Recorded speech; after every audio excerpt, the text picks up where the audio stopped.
नमस्कार दोस्तों, शुरू करते हैं सिलेबस के जो अगला सीरीज़ है जिसमें हम हिस्ट्री के जो प्रीवियस ईयर क्वेश्चन है और जो सिलेबस है उसको हम बहुत ही अच्छे से एनालाइज करेंगे, जिससे हम ये पता लगा सकें कि किस तरीके के क्वेश्चन और किस तरीके के सिलेबस के अकॉर्डिंग यूपीएससी क्वेश्चंस पूछती है और थोड़ा भविष्य के लिए अनुमान भी लगा सकते हैं। तो हिस्ट्री का जो प्रीवियस ईयर क्वेश्चन है और सिलेबस है उनको यूनिट वाइज देखेंगे। चलो तो फिर शुरू करते हैं जीएस फर्स्ट का जो हिस्ट्री का पार्ट है उसको। हिस्ट्री के पार्ट में ऑन एन एवरेज 75 मार्क्स के क्वेश्चंस आते हैं, जिसमें आर्ट एंड कल्चर, आधुनिक भारत को दो पार्ट में लिया है, स्वतंत्रता से पूर्व और स्वतंत्रता के पश्चात, और विश्व का इतिहास। तो इनका सिलेबस सबसे पहले देखते हैं और फिर इसी की यूनिट वाइज अपन क्वेश्चंस देखें, प्रीवियस ईयर क्वेश्चंस देखेंगे, जिससे अपने को बहुत अच्छे से आइडिया हो जाएगा कि क्वेश्चन किस तरीके का कहाँ से और कैसे पूछता है यूपीएससी। तो जो सिलेबस का फर्स्ट पार्ट है उसमें क्या दिया, कला और संस्कृति को देखते हैं। कला और संस्कृति में क्या दिया है, भारतीय संस्कृति में प्राचीन काल से आधुनिक काल तक के कला के रूप। पहला है कला के रूप, साहित्य और वास्तुकला के मुख्य पहलू शामिल होंगे। यहाँ पे इन्होंने अपना दायरा सेटल कर दिया है कि क्या क्या पूछा जाएगा। प्राचीन काल से आधुनिक काल तक का जो कला के विभिन्न रूप है, संगीत है, नृत्य है, एक्सेट्रा, और साहित्य और वास्तुकला की इनकी प्रमुख जो विशेषता है, प्रमुख जो पहलू है, उन्हीं के बारे में पूछेंगे। ऐसा नहीं कि पूरा कला एंड संस्कृति, इतना विस्तृत कला संस्कृति है भारत का, तो वो नहीं, ऐसा इन्होंने डिफाइन कर रखा है। तो कला और संस्कृति से ये सिलेबस का ही पार्ट हो गया। अगला है आधुनिक भारत का इतिहास, स्वतंत्रता के पूर्व।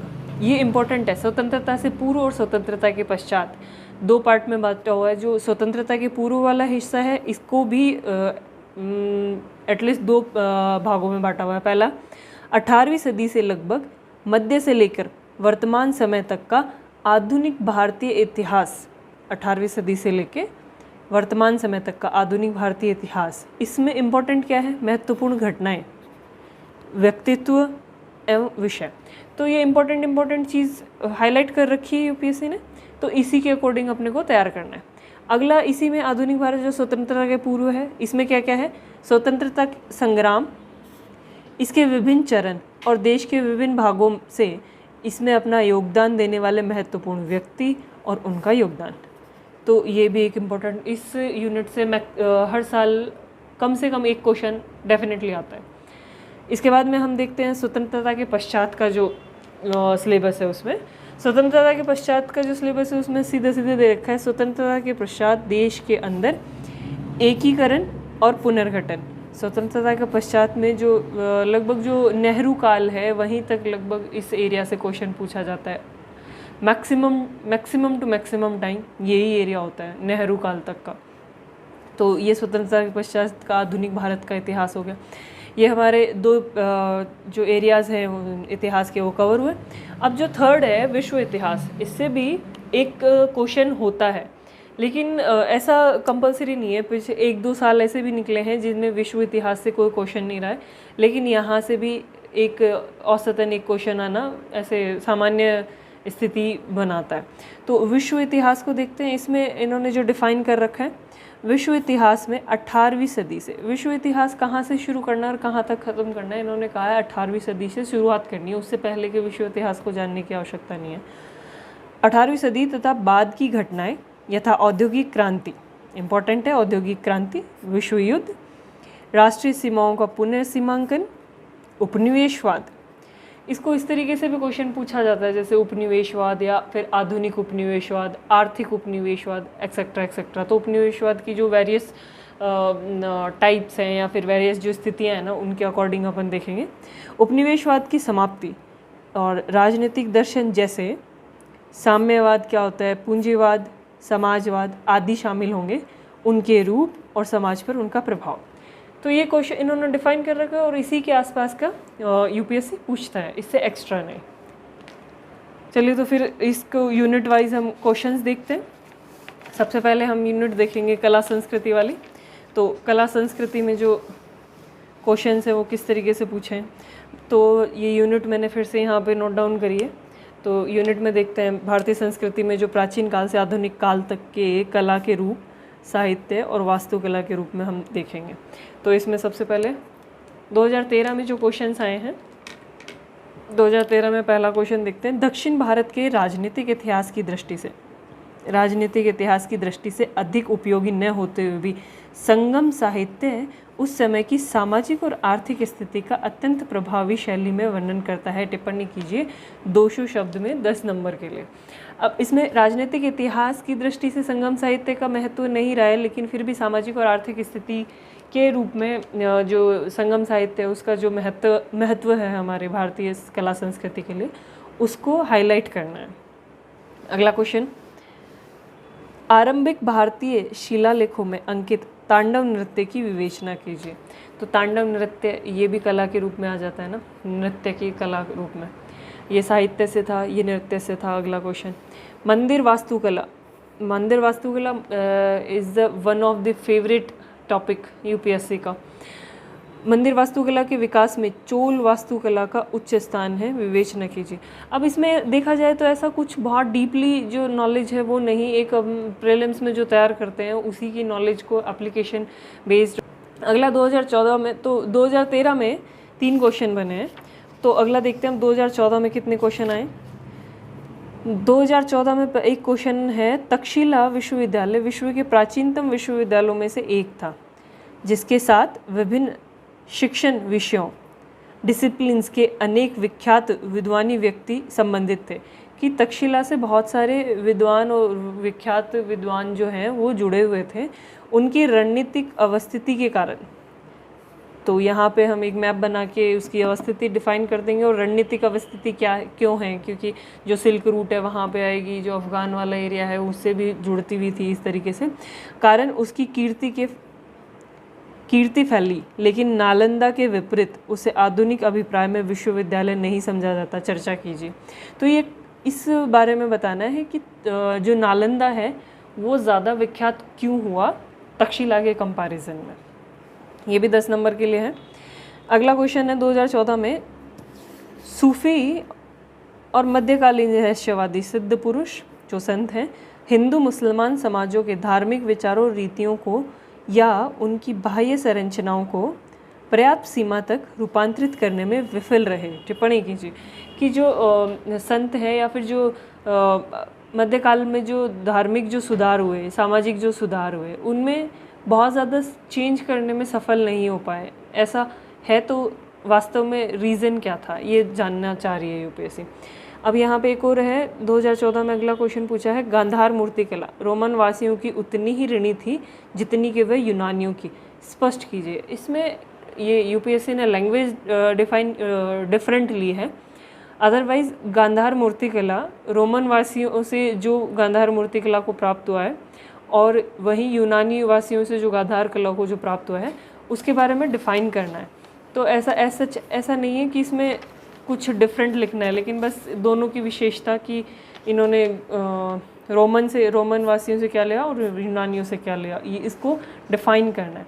और ये 150 शब्द में और 10 मार्क्स के लिए। 2014 में अगला क्वेश्चन लिया है, सिंधु घाटी सभ्यता की नगरीय योजना और संस्कृति ने किस सीमा तक वर्तमान युगीन नगरीकरण को निवेश इट मीन्स इनपुट प्रदान किया। चर्चा कीजिए।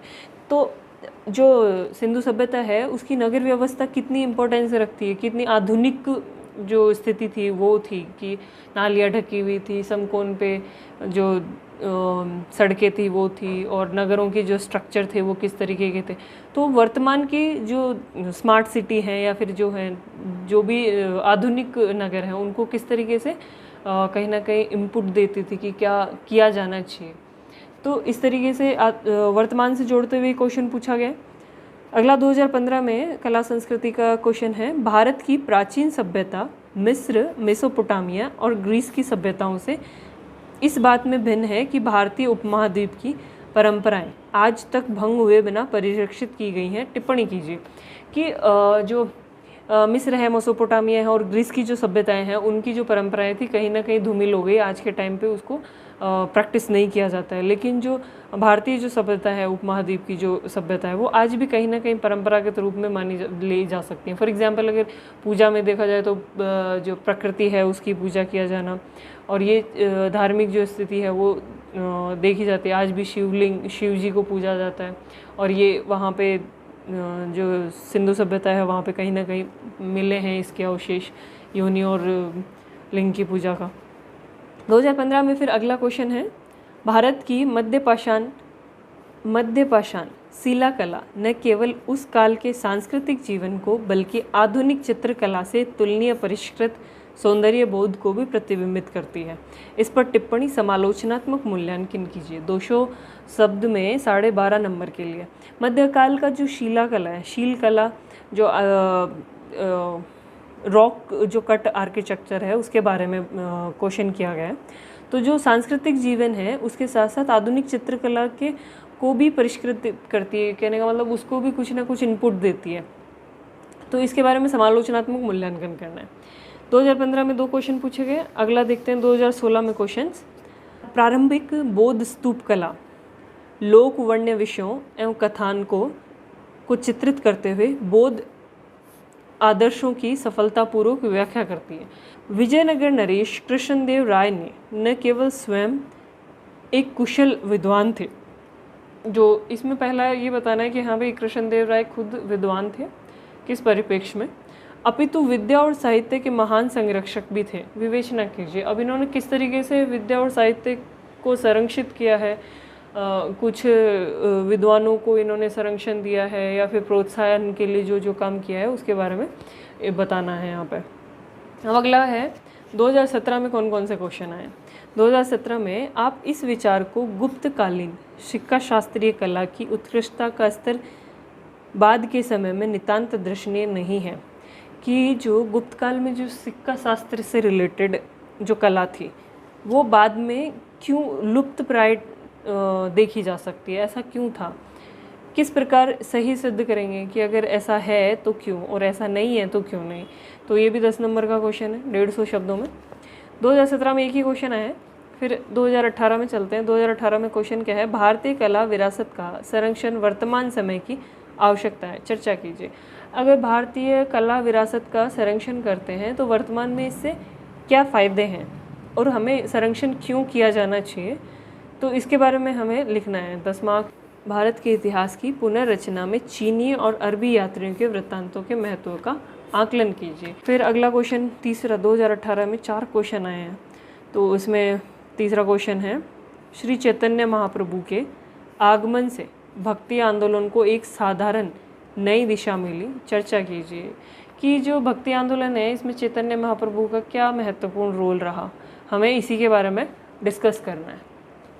अगला क्वेश्चन है 2018 में चौथा क्वेश्चन, अंग्रेज किस कारण भारत से करारबद्ध श्रमिक अन्य उपनिवेश में ले गए थे, क्या वे वहां पर अपनी सांस्कृतिक पहचान को परिरक्षित करने में सफल रहे। 2018 में 4 क्वेश्चन आए, 2019 में एक ही क्वेश्चन आए। 2019 में क्वेश्चन है, गांधाराई कला में मध्य एशियाई और यूनानी बैक्टीरियाई तत्वों को उजागर कीजिए। अब सेम क्वेश्चन इसकी लैंग्वेज चेंज करके पहले भी आया हुआ है कि गांधार मूर्ति कला 2014 में क्वेश्चन आया था, गांधार मूर्ति कला रोमन वासियों की उतनी ही ऋणी थी जितनी कि वो यूनानियों की थी, स्पष्ट कीजिए। तो ये जो 2019 में क्वेश्चन पूछा गया वो 14 में भी कहीं ना कहीं पहले आ चुका है, गांधार मूर्ति कला वाला। तो इसीलिए प्रीवियस ईयर क्वेश्चन इम्पोर्टेंट हो जाते हैं। 2020 का क्वेश्चन देखते हैं, शैलकृत स्थापत्य प्रारंभिक भारतीय कला एवं इतिहास के ज्ञान के अति महत्वपूर्ण स्रोतों में से एक का प्रतिनिधित्व करता है। विवेचना कीजिए कि जो स्थापत्य कला है वो किस तरीके से एक महत्वपूर्ण स्रोत के रूप में हमें उपलब्ध होता है, कि हम किस तरीके से जो प्राचीन जो भारतीय समाज है, आर्थिक स्थिति है, राजनीतिक स्थिति है, उसको जाना जा सकता है। अगला 2020 में फिर अगला क्वेश्चन है, भारत में बौद्ध के इतिहास में पाल काल की अति महत्वपूर्ण चरण है, विश्लेषण कीजिए। 150 शब्दों में 10 मार्क्स का। 2020 में अगला क्वेश्चन है, भारतीय दर्शन एवं परंपरा ने भारतीय स्मारकों की कल्पना और आकार देने और उनकी कला में महत्वपूर्ण भूमिका निभाई है, विवेचना कीजिए। अगला है क्वेश्चन 2020 में, मध्यकालीन भारत के फारसी साहित्य स्रोत उस काल के युग बोध का प्रतिबिंब है, टिप्पणी कीजिए। 250 शब्द 15। अब इसमें कहीं ना कहीं ये देखा है कि हमने 2020 में अगर देखें तो स्थापत्य कला से आ गया एक क्वेश्चन, फिर पाल काल की जो बौद्ध धर्म है उसके बारे में पूछा है, फिर दर्शन के बारे में पूछ लिया, और फिर उन्होंने साहित्य के बारे में पूछ लिया।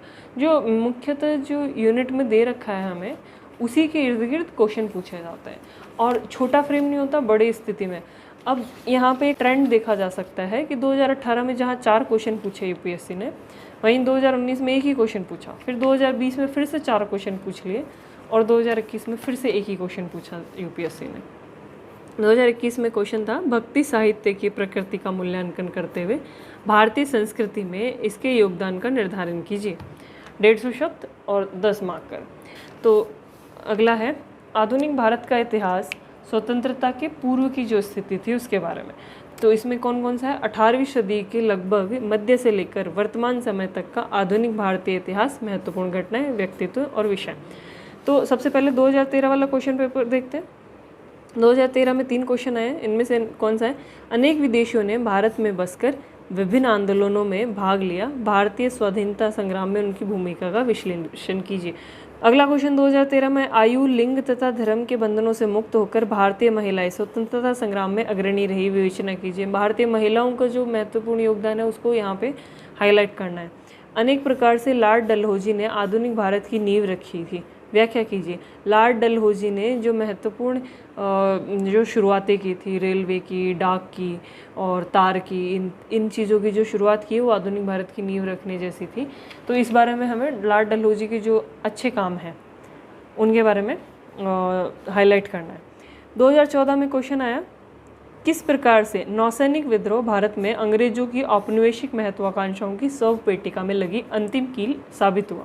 अगला है 2014 में, अगला क्वेश्चन है, पानीपत का तीसरा युद्ध 1761 में लड़ा गया।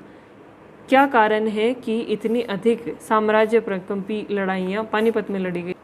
भारत में 18वीं शताब्दी के मध्य से स्वतंत्रता तक अंग्रेजों की आर्थिक नीतियों के विभिन्न पक्षों का समालोचनात्मक परीक्षण कीजिए। 2015 के क्वेश्चंस पे चलते हैं। 2015 में 2 क्वेश्चन पूछे गए इस यूनिट से। अपसारी उपागमों और रणनीतियों के होने के बावजूद महात्मा गांधी और BR अम्बेडकर का दलितों के बेहतरी का एक समान लक्ष्य था, स्पष्ट कीजिए। 2015 का अगला क्वेश्चन देखते हैं। महात्मा गांधी के बिना भारत की स्वतंत्रता की उपलब्धि कितनी भिन्न हुई होती, चर्चा कीजिए। फिर 2016 के क्वेश्चंस पे चलते हैं। यह स्पष्ट कीजिए कि 1857 का विप्लव किस प्रकार औपनिवेशिक भारत के प्रति ब्रिटिश नीतियों के विकास क्रम में एक महत्वपूर्ण ऐतिहासिक मोड़ था। 2016 में अगला क्वेश्चन था, स्वतंत्रता के लिए संघर्ष में सुभाष चंद्र बोस एवं महात्मा गांधी के मध्य दृष्टिकोण की भिन्नताओं को प्रकाश डालिए। तो यहाँ पे 2015 में हमने देखा था महात्मा गांधी और BR अम्बेडकर। 2016 में हमने देखा महात्मा गांधी और सुभाष चंद्र बोस, इनकी भिन्नताओं पर प्रकाश डालना है। वहीं पे 2016 में एक और क्वेश्चन है, स्वतंत्रता संग्राम में विशेष तौर पर गांधीवादी चरण के दौरान महिलाओं की भूमिका का विवेचना कीजिए। तो यहाँ पे महिलाओं की भूमिका गांधीवादी चरण में पूछी है। इससे पहले 2013 में क्वेश्चन आया था कि आयु, लिंग और धर्म के बंधनों से मुक्त होकर भारतीय महिला स्वतंत्रता संग्राम में अग्रणी रही हैं। तो कहीं ना कहीं क्वेश्चन प्रीवियस ईयर से ड्राइव होता है। तो अगला क्वेश्चन देखते, अगला 2017 के ईयर में देख रहे हैं। स्पष्ट कीजिए कि मध्य 18वीं शताब्दी का भारत विखंडित राज्यतंत्र की छाया से किस प्रकार ग्रसित था। फ्रेगमेंटेड पॉलिटी के बारे में यहाँ पे बताना है हमें, जो 150 शब्द है और 10 मार्कर का है। अगला क्वेश्चन है, क्या कारण था कि 19वीं शताब्दी के अंत तक आते आते नरम-दलीय अपनी घोषित विचारधारा तथा राजनीतिक लक्ष्यों के प्रति राष्ट्र के विश्वास को जगाने में असफल रहे। तो नरम दल की जो असफलता है उसके बारे में हमें बताना है। अगला क्वेश्चन है 2017, परीक्षण कीजिए कि औपनिवेशिक भारत में पारंपरिक कारीगरी उद्योगों के पतन ने किस प्रकार ग्रामीण अर्थव्यवस्था को अपंग बना दिया। अगला क्वेश्चन देखते हैं 2017 में, पिछली शताब्दी के तीसरे दशक से भारतीय स्वतंत्रता के स्वप्न दृष्टि के साथ संबंध हो गए नए उद्देश्यों के महत्व को उजागर कीजिए। अगला क्वेश्चन है, आधुनिक भारत में महिलाओं से संबंधित प्रश्न 19वीं शताब्दी के सामाजिक सुधार आंदोलनों के भाग के रूप में उठे।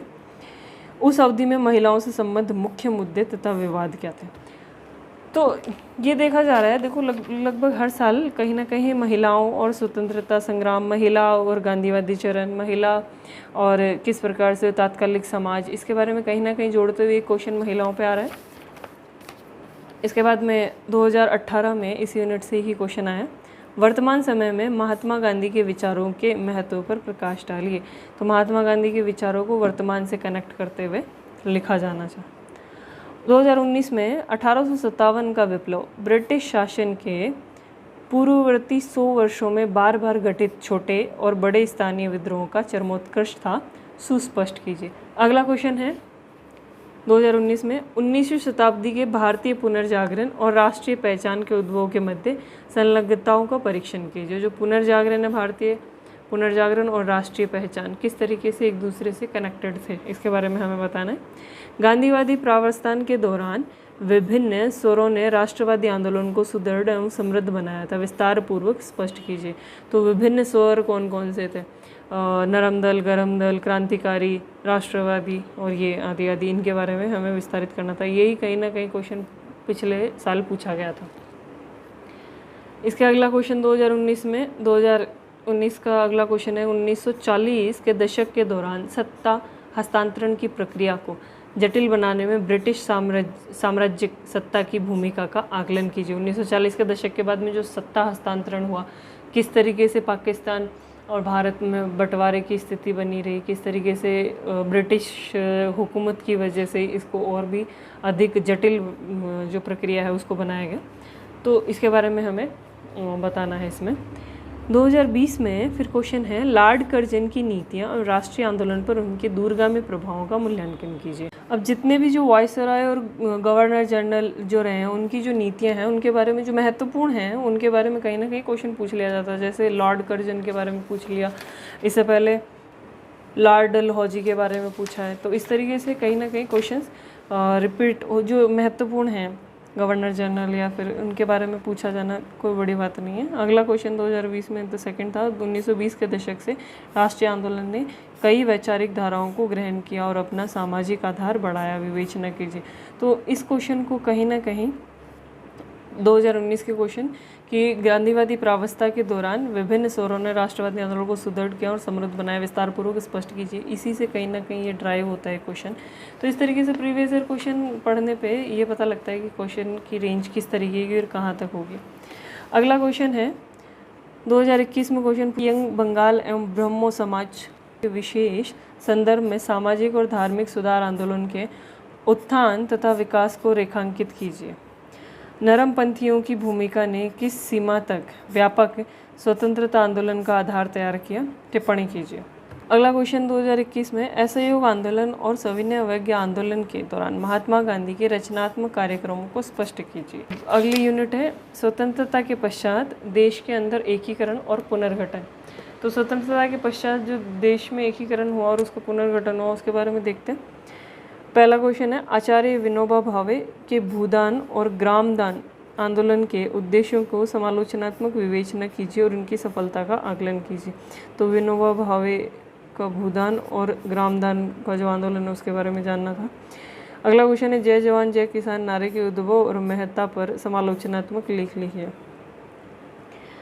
तीसरा क्वेश्चन है, उन परिस्थितियों का विश्लेषण कीजिए जिनके कारण वर्ष 1966 में ताशकंद समझौता हुआ और समझौतों को विशिष्टताओं की विवेचना कीजिए। ताशकंद समझौता और उसकी स्पेसिफिकेशन क्या थी उसके बारे में जानना है।